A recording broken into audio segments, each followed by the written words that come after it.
Assalamualaikum warahmatullahi wabarakatuh. Yang terhormat Ibu Dr. APT Suryarianti, SSI MSI selaku dosen pengampu mata kuliah fitokimia. Izin memperkenalkan diri, nama saya Nabila Aulia Oktaviana dengan NIM 23501911015 dari kelas A. Pada kesempatan ini, saya akan mempresentasikan materi berjudul isolasi dan identifikasi metabolit sekunder skutelarin dan oleanolic acid dari daun jeruju dengan nama latin Acanthus ilicifolius L. sebagai tumbuhan mangrove bahari. Kajian ini termasuk dalam bidang fitokimia bahari karena objek tumbuhan yang digunakan berasal dari ekosistem mangrove. Senyawa yang dibahas adalah skutelarin sebagai flavonoid dan oleanolic acid sebagai terpenoid. Lalu, pada latar belakang dari kajian ini adalah besarnya potensi tumbuhan mangrove sebagai sumber senyawa bioaktif. Tumbuhan mangrove hidup pada lingkungan yang khas, seperti daerah pesisir, rawa payau, dan wilayah pasang surut. Kondisi tersebut membuat tumbuhan mangrove menghasilkan berbagai metabolit sekunder sebagai bentuk perlindungan diri. Salah satu tumbuhan mangrove yang menarik yang dikaji adalah jeruju. Daun jeruju dilaporkan mengandung beberapa metabolit sekunder, seperti flavonoid, terpenoid, fenolik, tanin, alkaloid, steroid, dan saponin. Pada kajian ini, senyawa yang dipilih adalah skutelarin sebagai flavonoid dan oleanolic acid sebagai terpenoid. Lalu, slide selanjutnya, rumusan masalah dan tujuan. Rumusan masalah pada presentasi kali ini yaitu terdapat 3 poin utama. Yang pertama, bagaimana karakteristik jeruju sebagai tumbuhan mangrove bahari. Lalu yang kedua, apa saja metabolit sekunder utama skutelarin dan oleanolic acid. Lalu yang ketiga, bagaimana metode isolasi, analisis, dan aktivitas farmakologi pada kedua senyawa tersebut. Dan tujuannya, untuk menjelaskan kajian tumbuhan jeruju, metabolit sekunder, aktivitas farmakologi, metode isolasi, dan analisis senyawa. Selanjutnya, kajian pada tumbuhan jeruju. Jeruju memiliki nama ilmiah Acanthus ilicifolius L. Tumbuhan ini termasuk dalam famili Acanthaceae. Jeruju banyak ditemukan di kawasan mangrove, rawa payau, muara, dan daerah pesisir. Bagian tumbuhan yang digunakan dalam kajian ini adalah daun. Daun dipilih karena bagian ini paling mudah dikumpulkan dan dilaporkan mengandung banyak metabolit sekunder. Oleh karena itu, daun jeruju sesuai dijadikan sampel dalam kajian fitokimia bahari.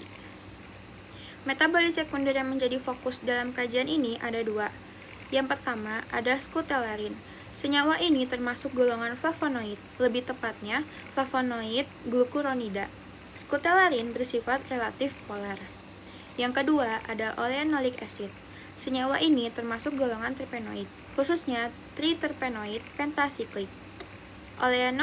Oleanolic acid bersifat semipolar hingga nonpolar. Skutelarin menjadi fokus utama karena berkaitan dengan isolasi flavonoid.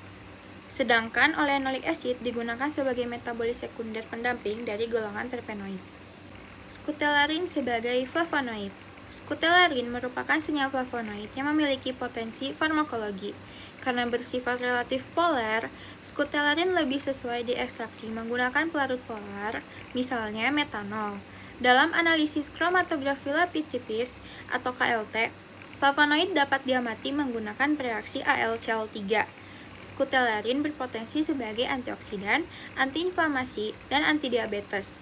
Aktivitas ini berkaitan dengan struktur flavonoid yang memiliki gugus fenolik. Jadi, skutelarin dapat dijadikan senyawa target utama dalam kajian isolasi flavonoid dari daun jeruju. Oleanolic acid sebagai terpenoid. Oleanolic acid merupakan senyawa terpenoid dari kelompok triterpenoid pentasiklik. Berbeda dengan skutelarin, oleanolic acid lebih bersifat semipolar hingga nonpolar. Oleh karena itu, senyawa ini lebih sesuai diperoleh dari ekstraetilasetat atau fraksi semipolar. Pada kromatografi lapis tipis atau KLT, oleanolic acid dapat diamati menggunakan reaksi anisadalhid asam sulfat. Senyawa ini memiliki potensi sebagai antiinflamasi, antioksidan, dan antidiabetes. Dengan demikian, oleanolic acid mendukung potensi daun jeruju sebagai sumber senyawa bioaktif. Lalu selanjutnya ada aktivitas farmakologi. pada daun jeruju memiliki beberapa aktivitas farmakologi yang penting. Yang pertama, sebagai antioksidan. Aktivitas ini berhubungan dengan kemampuan senyawa dalam menangkap radikal bebas. Lalu yang kedua, antibakteri. Aktivitas ini menunjukkan potensi daun jeruju dalam menghambat pertumbuhan bakteri tertentu. Lalu yang ketiga, ada antiinflamasi, yaitu kemampuan dalam menurunkan proses peradangan. Lalu yang keempat, ada antidiabetes. Aktivitas ini berkaitan dengan penghambatan enzim alfa-glukosidase dan alfa-amilase yang berperan dalam pemecahan karbohidrat. Potensi tersebut berasal dari kandungan flavonoid, terpenoid, dan senyawa fenolik dalam daun jeruju. Lalu, metode isolasi dan identifikasi.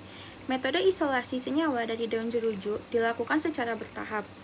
Tahap pertama adalah pengumpulan daun jeruju, lalu dicuci untuk menghilangkan kotoran. Tahap kedua adalah tahap pengeringan dan penyerbukan sampel. Serbuk daun kemudian diekstraksi secara bertingkat menggunakan N-heksana, etil asetat, dan metanol. Ekstra etil asetat dapat digunakan untuk memperoleh oleanolic acid, sedangkan ekstra metanol dapat digunakan untuk memperoleh skutelarin. Setelah itu, dilakukan fraksinasi menggunakan kromatografi kolom. Fraksi yang diperoleh dipantau menggunakan kromatografi lapis tipis.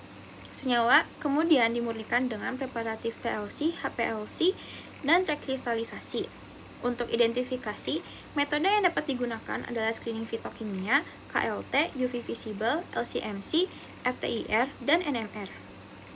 Lalu kesimpulan, berdasarkan pembahasan tersebut dapat disimpulkan bahwa jeruju atau nama latinnya Acanthus ilicifolius L merupakan tumbuhan mangrove bahari yang berpotensi sebagai sumber metabolis sekunder. Skutelarin merupakan senyawa flavonoid utama, sedangkan oleanolic acid merupakan senyawa terpenoid pendamping yang memperkuat kajian fitokimia daun jeruju ini. Kedua senyawa tersebut memiliki potensi sebagai antioksidan, antiinflamasi, antibakteri, dan antidiabetes.